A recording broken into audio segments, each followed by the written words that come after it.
வணக்கம். ஆஞ்சநேய பக்தர்களுக்கு இதயபூர்வமான வணக்கங்கள். நாஞ்சில் அன்பழகன், திரைப்பட இயக்குனர். காமராசு ஐயாவளி நதியில் நினைவில் படம் எடுத்தாலும் ஐயாவளி படம் எனக்கு வாழ்க்கையில் ஒரு திருப்புமுனை, சந்தோஷம். திருவட்டார் ஆஞ்சநேயர் கோயிலில் ஒரு அருமையான தரிசனம். நான் கடவுளையே படமாக எடுத்தேன் ஐயாவளி. அதனால் ஐயாவே கொண்டு போய் சேர்த்துட்டார் போலுக்கு. அது சிவன், பிரம்மா, விஷ்ணு, ராமர். ராமருக்கு மிகவும் பிடித்தவர் அனுமான். அந்த ஆலயம், அந்த அனுமன் சித்தர் பேசும்போதும் அவருடைய கண்கள் இருந்தும் ஒரு ஒளி வட்டம் இருக்குது. எப்படி விவேகானந்தருக்கு சாமி தோப்பில் வரும்போது ஒரு மொட்டை மண்டையாக வந்தார். சாமி தோப்புக்கு வந்து அங்கே எல்லோரும் தலப்பாக கட்டுறாங்க. அப்போ வட இந்தியா ஃபுல்லாக இடுப்பில் கட்டின அடிமை, தலையில் கட்டால் கிரீடம். அது நம்ம மன்னராட்சிக்கு முடிவுறதுக்கு எல்லாரும் மன்னர்கள் என்று வைகிட்ட சாமி சொன்னது. அந்த தலைப்பாக கட்டினோன்னா எப்படி ஒரு தேஜஸோ, ஒரு கண்களில் ஒரு தேஜஸ் இருக்குது இந்த ஆஞ்சநேய சித்தருக்கு.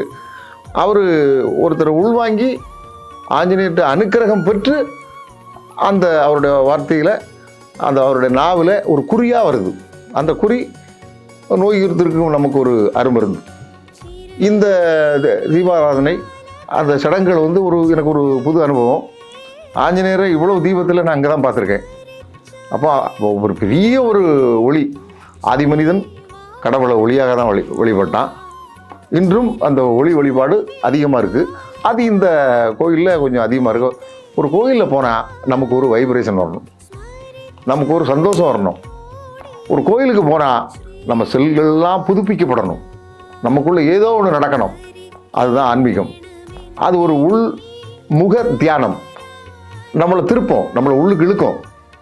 இந்த வைப்ரேஷன் இந்த ஆஞ்சநேயர் ஆலயத்தில் மிக சிறப்பாக இருக்குது. திருவட்டார் ஏற்கனவே ஆன்மீகத்தினுடைய உச்சமான இடங்கள், பெருமாள் கோயில் எல்லாமே இருக்கிறது. கூடுதலாக ஒரு இலவச இணைப்பு போல, ஒரு சப்போர்ட்டாக போல, இரு கரங்கள் போல இணையாக இந்த ஆலயம் மிகப்பெரிய அளவுக்கு நண்பர் ஸ்ரீகுமார், அவருடைய மனைவி பிருந்தா அவர்கள், ஸ்ரீகுமார் எல்லாம் இணைந்து, கணவனும் மனைவியும் இணைந்து, இந்த சித்தரும் இணைந்து ஒரு புது ஆலயத்தை அனுமனுக்கு மிக பிரம்மாண்டமாக பண்ணுறதுக்கு அவங்க ஒரு ஊர் கூடி தான் தேர் இழுக்கணும்.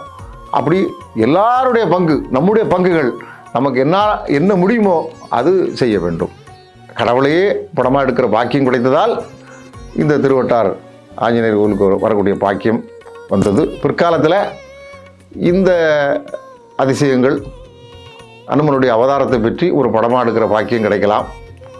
அந்த வாய்ப்பு சில பேரால், இது ரொம்ப உள்வாங்கி வாழுகிற சில பேர்களால் எனக்கு வரலாம். அப்படி வந்தால் அது திரைப்படமாகி உலகமெங்கும் செல்லும்.